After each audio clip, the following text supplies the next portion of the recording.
program is being brought to you by Transworld Radio India.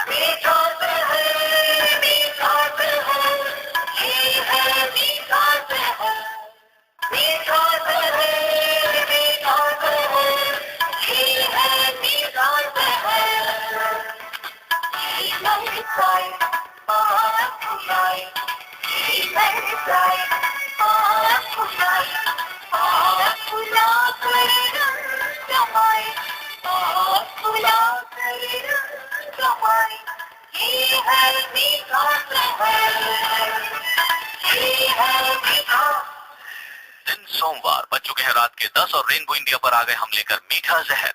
मैं हूं संतोष राव, स्वीकार करिए हमारी नमस्ते, सलाम और प्रेज द लॉर्ड। दोस्तों, अगर आपके पास है HIV एड्स से संबंधित कोई भी सवाल तो पूछिए अभी। अगर आपके पास HIV एड्स से संबंधित कोई भी सवाल है तो हमें फोन करें या फिर SMS भेजें 9873070602 पर। याद रखें 9873070602 9873070602। आप हमें ईमेल भी कर सकते हैं। हमारा ईमेल आईडी है hivhelp@twrindia.org। याद रखें हमारा ईमेल आईडी है hivhelp@twrindia.org। अगर आप हमें पत्र भेजना चाहते हैं तो हमारा पता नोट करिए। हमारा पता है कार्यक्रम मीठा जहर, TWR India, post box number 4310, नई दिल्ली 110019। कार्यक्रम मीठा जहर, TWR India, post box number 4310, new Delhi 110019। तो पूछिए HIV एड्स से संबंधित कोई भी सवाल, क्योंकि आपके सवालों के जवाब दे रही हैं HIV AIDS counsellor Karuna Roy. Karuna Roy the synodical board of health services, church of north India में एज ए कोऑर्डिनेटर कार्यरत है।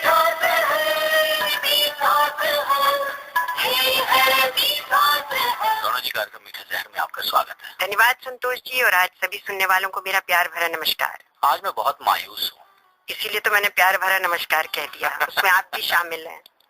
कहते हैं मायूस जब इंसान होता है जी, तो आगे बढ़ने की बजाय वो पीछे। बिल्कुल सही कहा, मगर आप तो पीछे जाते हैं, मुझे दिखाई नहीं दे रहे, क्योंकि हंसी तो आपकी बड़ी जोर की थी। नहीं, इस हंसी के पीछे कितने गम छिपे हुए हैं आपको शायद नहीं पता। ओहो, ये तो बड़ी गजब की बात हो गई, कुछ ज्यादा ही जोर की भी हंसी हो गई, इसका मतलब गम भी जोर के ज्यादा है। चलिए खैर, मायूसी पे एक शेर अर्ज कर देती हूँ, ध्यान रखिएगा हमेशा इस पर। जब भी मायूस हो तो घर में अंधेरा न हो, जब भी मायूस हो तो घर में अंधेरा न हो, किसी मायूसी का उस घर में बसेरा न हो। वाह, क्या बात है। और दिए की लौ को हमेशा ही जलाए रखना, ये न हो बाद अंधेरे के सवेरा न हो। वाह, क्या बात जी, इसलिए इस अंधेरे को और इस मायूसी को दूर भगाइए, हंसिए और हंसाइए, यही कीजिए। बिल्कुल सही कहा, हंसेंगे, हंसाएंगे और लोगों के सवालों का जवाब भी देंगे। जी,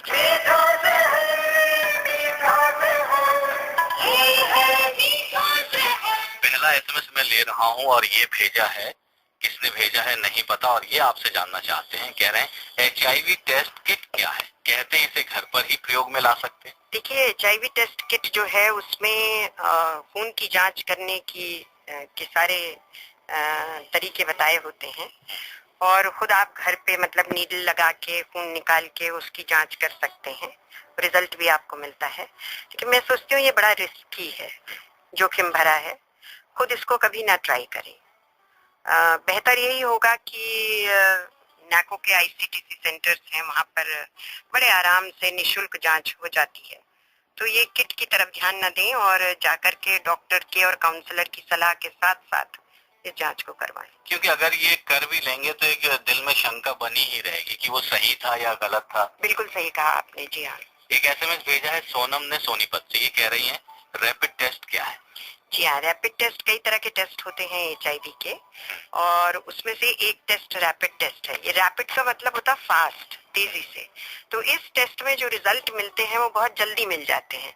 जैसे आपने रक्त जांच कराई और 5 मिनट से 30 मिनट यानी आधे घंटे के अंदर आपको रिजल्ट मिल जाता है कि आप पॉजिटिव हैं या आप नहीं हैं। तो क्या इस तरह के टेस्ट जेन्युइन होते हैं? बिल्कुल जेन्युइन होते हैं, और यही टेस्ट अक्सर ये आईसीटीसी सेंटर्स जो हैं गवर्नमेंट के, तो सरकार के, वहाँ पर यही टेस्ट ज्यादा इस्तेमाल में प्रयोग में लाया जाता है। एक एसएमएस आया है निरंकारी कॉलोनी दिल्ली से मनीष का। ये कह रहे हैं आज भी लोगों को एआरटी के सेवन के बावजूद एड्स कैसे हो जाता है? देखिए, एआरटी का सेवन बहुत तरीके से किया जाना चाहिए। पहली चीज, जब आप इन सेंटर्स पे जाते हैं आईसीटीसी में, तो काउंसलिंग होती है, वहाँ बताया जाता है कि एंटी रेट्रोवायरल या एआरटी ट्रीटमेंट जो है वो आपको सीरियसली लेना है। ये कोई मजाक नहीं है कि जैसे खांसी सर्दी की गोली आप खाते हैं और एक वक्त की आप भूल गए तो चलिए कोई बात नहीं है। जिस दिन से आप एआरटी स्टार्ट करते हैं उस दिन से लेकर के और जिंदगी भर उसी वक्त, उसी टाइम पर, उसी तरीके से रोज बिना उसको मतलब नागा किए उसमें उस दवा को खाना बहुत जरूरी है।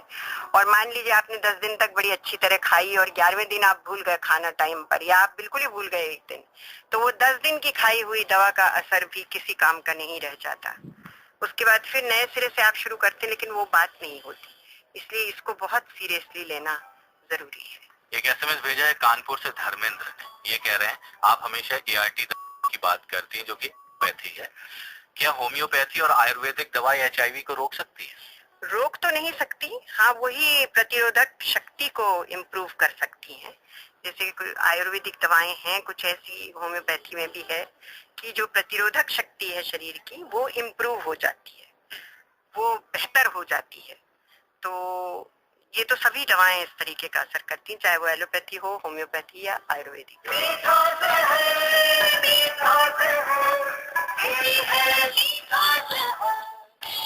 खंड से प्रभु का ये कह रहे हैं रक्त एचआईवी से बाधित कैसे होता है? देखिए, एचआईवी शरीर में प्रवेश करेगा तो वो रक्त बाधित हो ही जाएगा। जैसे ही एचआईवी, तभी हम कहते हैं ऐसे व्यक्ति को जिसके रक्त में एचआईवी पाया जाए कि ये एचआईवी बाधित या पॉजिटिव व्यक्ति है। एक एसएमएस आया है जमील मलिक का गाजियाबाद से। ये कह रहे हैं व्यक्ति अपनी यौन इच्छा को 20 वर्ष की आयु तक कैसे रोक सकता है? ये तो अपने ऊपर निर्भर करता है संतोष जी। रोकना या फिर उसमें डूब जाना ये तो आपके अपने हाथ में होता है। मैं समझ सकती हूँ, क्योंकि प्यूबर्टी की एज एक ऐसी एज होती है जब आपके शरीर में परिवर्तन होना शुरू हो जाते हैं, और ऐसे वक्त में जो हार्मोन्स हैं वो बहुत स्ट्रांगली काम करते हैं, बहुत तेजी से काम करते हैं। लेकिन यही एक वक्त हमारी परीक्षा का, हमारी आजमाइश का वक्त होता है कि जब हम यदि अपने आप को कंट्रोल कर सकते हैं तो बेहतर होगा कि हम कंट्रोल करें, कोई गलत कदम ना उठाएं। एक और एसएमएस भेजा है, किसने भेजा नहीं पता, लेकिन इसी से संबंधित सवाल है। कह रही कि अपनी सेक्स संबंधी इच्छाओं और भावनाओं को हम कैसे रोकें? ये तो अपने ऊपर निर्भर करता है, अभी मैंने बताया ही है कि देखिए, जब आपको ऑलरेडी पता है कि सेक्स से संबंधी जो भावनाएं हैं अगर वो प्रबल हो जाती हैं, वो जोर पकड़ती हैं, तो फिर आप कोई गलत कदम उठा ही लेते हैं। और जब भी आप गलत कदम उठाते हैं तो अभी आपको पूरी तरीके से जानकारी भी नहीं है इस विषय में, बहुत सी चीजों का नुकसान हो सकता है। सिर्फ एचआईवी पॉजिटिव ही नहीं, एक महिला के लिए तो उसकी रिप्रोडक्टिव जो शक्ति है उस पर भी असर हो सकता है। बच्चा पैदा करने की जो क्षमता है उस पर भी वक्त से पहले यदि हो, तो बहुत सारी चीजों का ध्यान रखना जरूरी है। भावनाओं पर काबू इसलिए आप करते हैं क्योंकि आप हर किसी के साथ ओपनली यानी शारीरिक संबंध स्थापित नहीं कर सकते, और अगर करते भी हैं, मल्टीपल पार्टनर्स होते हैं, तो फिर आप अपने आप को खुद ही जोखिम में डालते हैं। क्योंकि जैसा मैंने कहा, लोग सवाल इस पर करेंगे कि भाई कॉन्डोम का व्यवहार हम करते हैं, बट कॉन्डोम भी हम लोग हमेशा कहते हैं कि 100% सुरक्षित नहीं है। अबे ओए मैं हूँ खिलाड़ी, लेकिन मुझे भी यह जानकारी कि खिलाड़ी जो है जरा सी गलती करता है वो पूरा गेम डी एंड कर देता।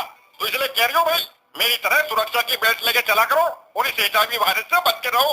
जी हाँ, सावधानी से कीजिए अपने जीवन को बचाने का प्रबंध, क्योंकि यही एक तरीका है एचआईवी को करने का दी एंड। तो समझ रही हो, अगर इस वायरस का दी एंड करना है तो सुनते रहो मीठा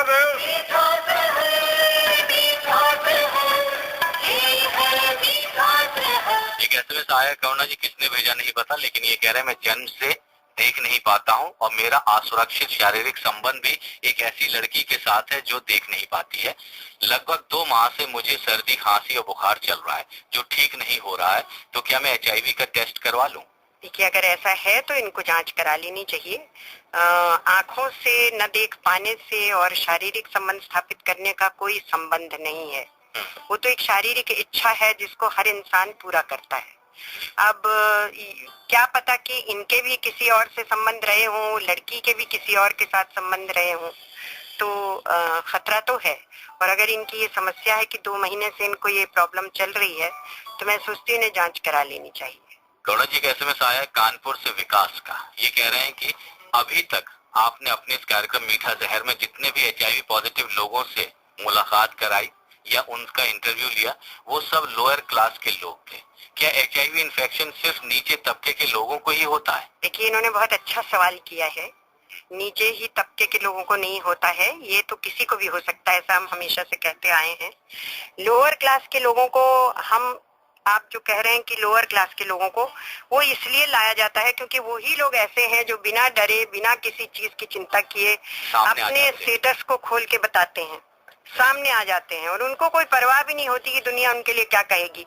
और पता नहीं ये सबक वो हायर कम्युनिटी के लोग क्यों नहीं सीखते हैं कि उनको लोअर स्टेटस में रहते हुए भी किसी किस्म की समस्या नहीं होती, तो इन लोगों को क्यों होगी।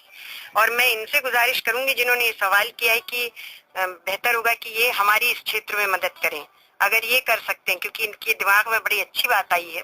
अगर ये एचआईवी पॉजिटिव हायर सोसाइटी से ला सकते हैं हमारे बीच में लोगों को, तो बहुत अच्छा होगा। कन्विंस कर सकते हैं। यदि हम लोग भी, आप और मैं संतोष जी, बराबर कोशिश में लगे रहते हैं, वादे भी होते हैं कि हम आएंगे, हम मिलेंगे, हम करेंगे, लेकिन जब वक्त आता है तो पीछे हट जाते हैं, कोई ना कोई बहाना बना। जी हाँ, तो कुछ ना कुछ शक्ति तो उन लोगों को भी चाहिए, कोई मजबूती चाहिए।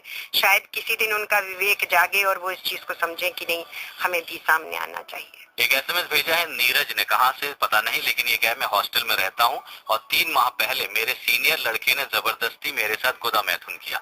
मैं आपका प्रोग्राम बहुत ध्यान से सुनता हूँ और अब डरता हूँ कि कहीं एचआईवी पॉजिटिव ना हो जाऊं। आजकल मैं छुट्टी में घर आया हुआ हूँ, क्या मुझे एचआईवी की जांच करवानी चाहिए? मेरी मदद करें। बहुत अच्छी बात इन्होंने पूछी है। ये समस्या काफी कॉमन समस्या है और काफी जगहों पे जहाँ लोग अपने परिवारों से, पुरुष अपनी पत्नियों से दूर रहते हैं, तो वहाँ पर अक्सर ये समस्या जो है वो आ जाया करती है।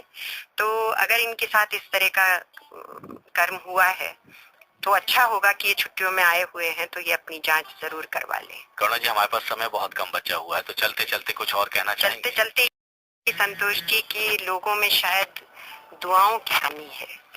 आज के कुछ सवालात ऐसे थे कि जिसमें ऐसा लगा कि दुनियावी बातों में लोग बहुत ज्यादा, दुआ पर, प्रार्थना पर लोगों का असर जो है वो कम होता जा रहा है या उठता जा रहा है। तो एक शेर अर्थ है कि मैं याद दिला दूं कि खुदा, हर एक का खुदा कुछ ऐसी चीजें करता है जो मैं उनके सामने लाना चाहती हूँ कि रुलाता बहुत है हंसाने से पहले ये मेरा खुदा, रुलाता बहुत है हंसाने से पहले ये मेरा खुदा, और गिराता बहुत है उठाने से पहले ये मेरा खुदा।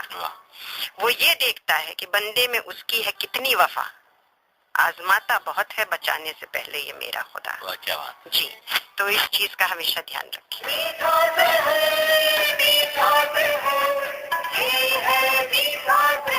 तो दोस्तों, आज के लिए इतना ही। कल हाजिर होंगे एफएम गोल्ड पर रात 11:10 पर। तब तक याद रखिए,